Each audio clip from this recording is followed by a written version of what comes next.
100 years ago today, an F5 tornado ripped through Murfreesboro, claiming the lives of nearly 300 people. Today, that very same community gathered to honor and remember all of those lost. News 3's Jasmine Shamis takes us to Longfellow Park, where a new plaque now stands in tribute.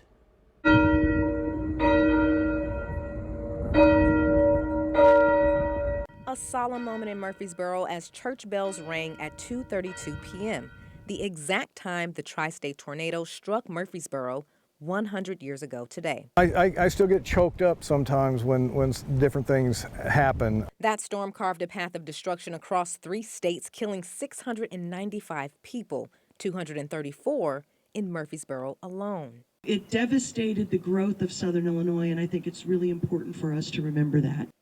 A new historical marker now stands at Longfellow Park, the former site of Longfellow School, where several children lost their lives. Today, high school students read the names of those 234 people lost. I hope that, involving the high school kids like we did and getting their participation draws them into, wanting to fulfill that same mission.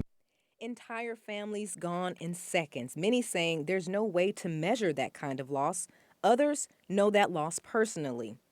Scott Johnson, the Jackson County Historic Society president, says his great aunt and her son were among the victims. Telling the story about my great aunt usually gets me, but now I've told it so many times that it doesn't quite do it as much as it used to.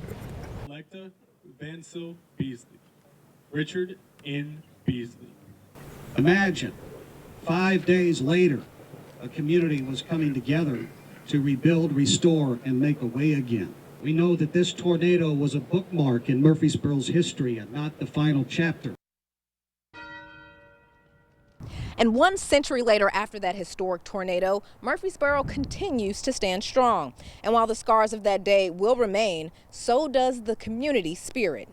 In Murfreesboro, Jasmine Shamis, News 3.